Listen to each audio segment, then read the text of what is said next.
एक तुच्छ नाई की नियुक्ति राज दरबार में, वो भी शाही तौर पर, क्यों हुई? देखिए, कहानी पसंद आए तो लाइक, कमेंट, शेयर, सब्सक्राइब जरूर करिएगा।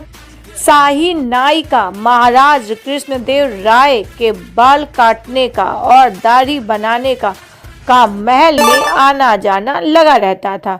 जब वह दरबारियों को देखते थे तो वह स्वयं भी राज दरबारी बनने का सपना देखने लगता था। जब भी वह नाई देखता कि ये राज दरबार है, इसमें कितने राज दरबारी अच्छे हैं, काश मैं भी राज दरबारी बन जाता इस महल का, तो कितना मजा आता।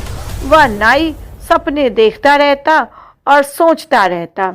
एक दिन जब वह महल में आकर महाराज कृष्णदेव राय के शयन में कक्ष में गया तो देखता है कि महाराज गहरी नींद में सोए हुए हैं। उसने सोते हुए ही उनकी दाढ़ी बना दी।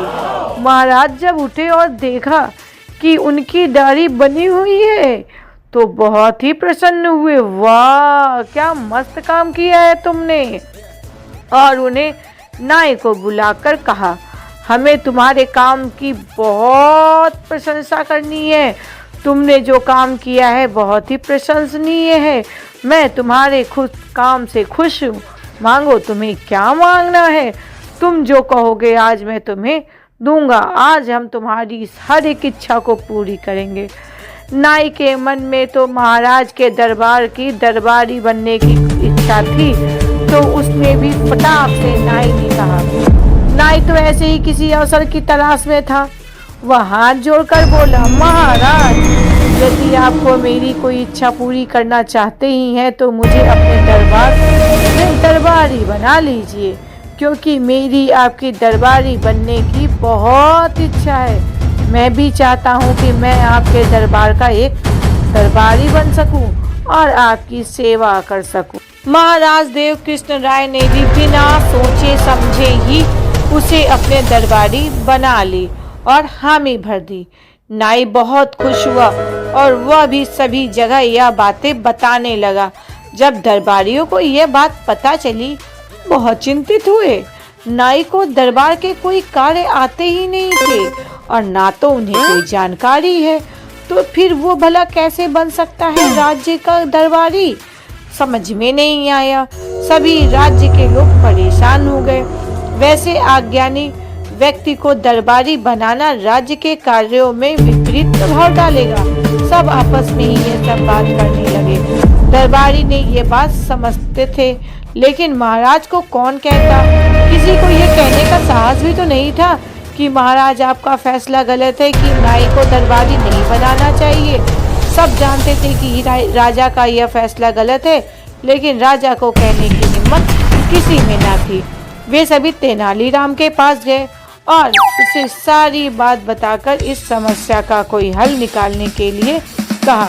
तेनालीराम ने उन्हें आश्वासन देकर कहा कि आप लोग जाएं, मैं जरूर कोई ना कोई हल निकाल लूंगा। अगले दिन रोज की तरह महाराज सुबह सुबह नदी किनारे टहलने गए। वहां उन्होंने देखा कि तेनालीराम काले रंग के कुत्ते को रगड़ रगड़ के खूब नहलाने में जुटा हुआ था। यह देखकर उन्हें बड़ा ही आश्चर्य हुआ। उन्हें कुछ समझ में नहीं आ रहा था कि यह तेनालीराम कर क्या रहा है। वे तेनालीराम से बोले, सुबह सुबह यह क्या कर रहे हो तेनालीराम?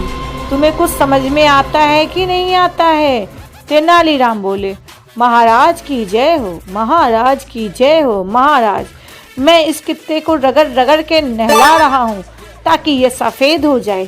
ये काला कुत्ता मुझे बिल्कुल पसंद नहीं है। मैं इस काले कुत्ते को सफ़ेद कुत्ता बनाना चाहता हूँ। अरे तेनालीराम, काला कुत्ता कैसे सफ़ेद हो सकता है? महाराज ने बोला। महाराज हंसते हुए पूछे, महाराज, जब एक अयोग्य व्यक्ति राज दरबारी बन सकता है तो एक काला कुत्ता सफ़ेद क्यों नहीं हो सकता है? तेनालीराम ने भी उत्तर दिया। महाराज को बातें समझ में आ चुकी। तेनालीराम किस बारे में बात कर रहा है, उसका इशारा किस तरफ है, वह मुझसे क्या कहना चाहता है और मुझे समझाने का क्या प्रयत्न कर रहा है। फिर राजा क्या करते? फिर राजा वो ने एक नया आदेश दिया और नाई को राज दरबार ना बनने के स्थान दिया। उन्होंने उसे उपयुक्त स्थान दिया। जो वो पहले नाई का काम करता था वो आज भी नाई का ही काम करेगा।